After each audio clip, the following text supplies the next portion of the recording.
हारे के सहारे आजा और तेरा दास पुकारे आजा और सुन ले करोड़े पुकार हम तो खड़े तेरे द्वार। सुन ले करोड़े पुकार हम तो खड़े तेरे द्वार। हारे के सहारे आजा तेरा दास पुकारे आजा हम तो खड़े तेरे द्वार। सुन ले करोड़े पुकार हारे के सहारे आजा।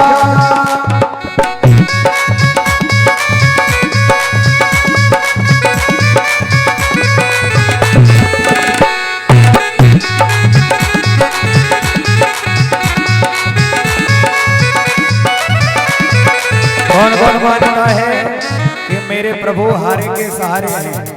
कौन कौन मानता है कि प्रभु जब कोई नहीं आता तो मेरे प्रभु आते हैं?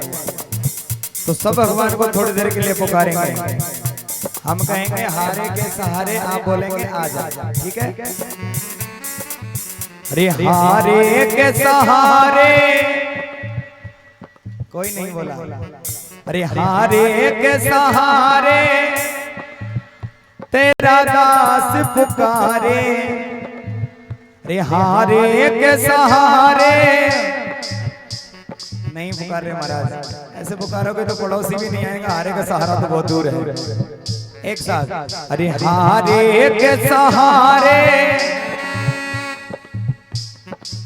अरे हारे के सहारे तेरा दास पुकारे आजा। सुन ले करोड़े पुकार हम तो खड़े तेरे द्वार। हारे के सहारे आजा।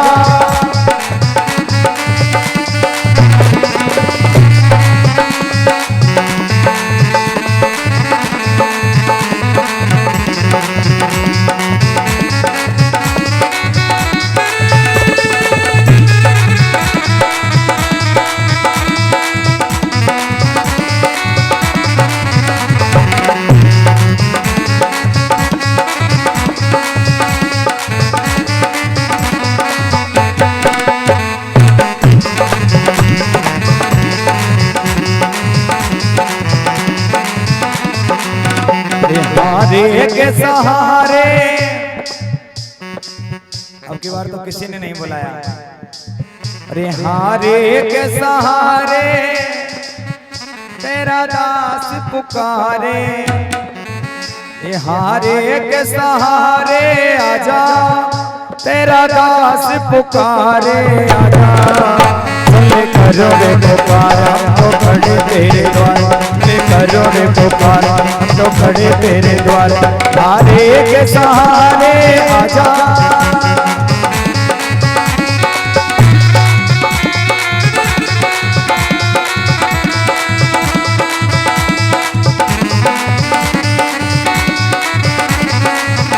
हारे के सहारे आजा तेरा दास पुकारे आजा।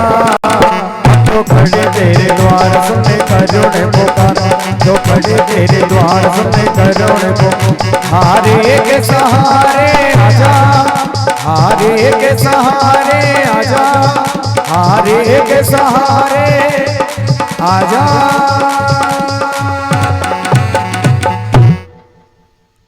आज गजराज ने जब पुकारा मेरे प्रभु दौड़ कर आए और ऐसी कृपा करी महाराज ग्रह सहित गजराज को जल के बाहर निकाल करके फेंक दिया। आज प्रभु ने ग्रह का उद्धार किया और गजराज को प्यारे भगवत गणों हाथ लगने से आज दिव्य यहाँ पर योनि इन्हें दिव्य शरीर प्राप्त हुआ। ऐसे मेरे प्रभु की कृपा है। तदुपरांत समुद्र मंथन किया गया, जिसमें देवता और दैत्य बांस की नाग की रस्सी बनाकर मदराचल पर्वत की रई बना करके और समुद्र मंथन हुआ। जिसमें प्यारे भगवत गणों अमृत तो निकला नहीं, लेकिन कालकूट नाम का विष निकल आया। और जब विष निकल करके आया तो उसे कौन पिए? तो यहाँ पर एक समस्त देवताओं ने प्रार्थना करी तो शिवशंकर भोलेनाथ इस विष को पीने आए। इस विष के पीने से इनका कंठ नीला हो गया, इसलिए भोलेनाथ का नाम नीलकंठ हो गया। बोलो नीलकंठ महादेव की जय हो। नीलकंठ इनका नाम हुआ।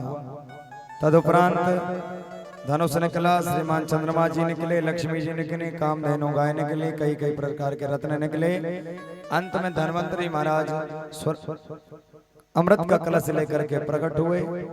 तदुपरांत दैत्य अमृत के कलश को लेकर चले गए तो मेरे प्रभु ने मोहिनी का रूप धारण किया और दैत्यों का विनाश किया और समस्त देवताओं को अमृत पान कराया। गुरु शुक्राचार्य जी के पास में एक संजीवनी विद्या है जो मरे हुए को पुनः जीवित कर लेती है। तो इन्होंने राजा बलि इत्यादि बड़े बड़े दैत्यों को पुनः जीवित किया और राजा बलि इतने बड़े सम्राट राजा हुए कि उन्होंने पृथ्वी तो क्या स्वर्ग पे भी अपना राज्य जमा लिया।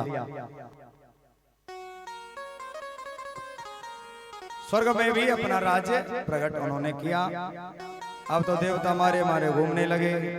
अब देवताओं की माता आज कश्यप मुनि से प्रार्थना करके कहती है, महाराज मैं आपसे ये प्रार्थना करती हूँ कि मुझे कोई ऐसा व्रत बताओ जिस व्रत के करने से ऐसा पुत्र प्रकट हो जो देवताओं को अपना राज्य वापस दिला सके। तो कहा, देवी मैं आपको एक व्रत बताता हूँ, पयो व्रत, जिस व्रत के करने से स्वयं नारायण के समान ही पुत्र पैदा होता है। तो बताया ये 12 दिन का व्रत फाल्गुन मास के शुक्ल पक्ष में किया जाता है और इस व्रत का नाम है पयो व्रत।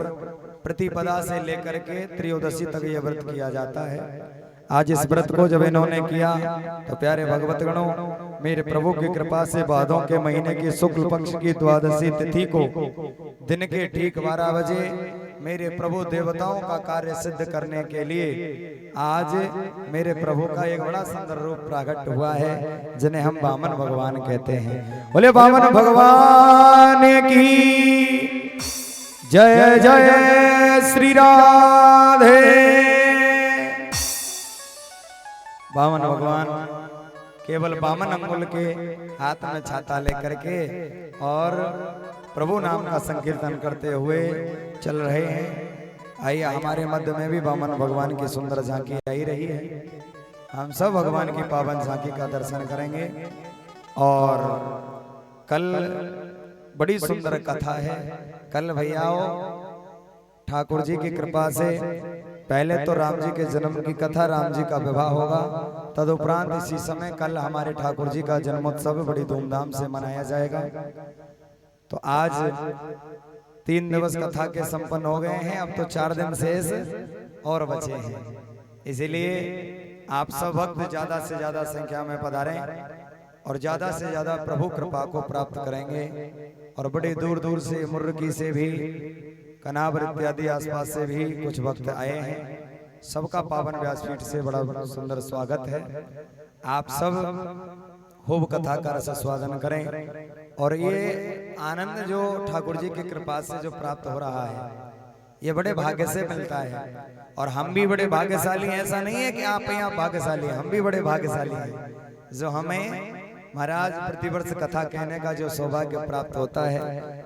आप सब भक्तों के बीच में ये प्रभु की बड़ी अच्छी कृपा हमारे ऊपर हुई है। तो इसलिए इस आनंद को आप ज्यादा से ज्यादा संख्या में प्राप्त करेंगे। और आज से संध्याकालीन समय कीर्तन भी किया जाएगा। तो शाम को 8 बजे से और 10 बजे तक सुंदर कीर्तन भी होगा। आप सब ठाकुर जी के सुंदर आनंद सहित भगवान के बड़े सुंदर मीठे मीठे भजनों का रस स्वादन करने ज्यादा से ज्यादा संख्या में और पधारें और खूब भगवान की कथा का रस स्वादन और आनंद को प्राप्त करें। भाव से बोलें और भाव से बोलें।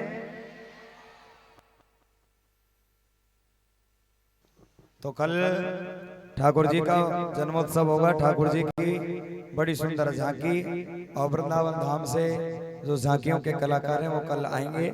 तो फिर महाराज बड़ी सुंदर झांकी भी बनाई जाएंगी। इसीलिए आप सब ज्यादा से ज्यादा, और कल पावन एकादशी भी है जो प्यारे भक्त जो भी भक्त जो है एकादशी का व्रत रखना चाहें, देखो कथा में एकादशी के व्रत का बड़ा महत्व होता है, तो इसलिए आप एकादशी का व्रत रखें और एकादशी की पावन कथा आप सबको यहीं पर श्रवण पान कराई जाएगी। बोले पावन भगवान की जय हो। जय जय श्री राम।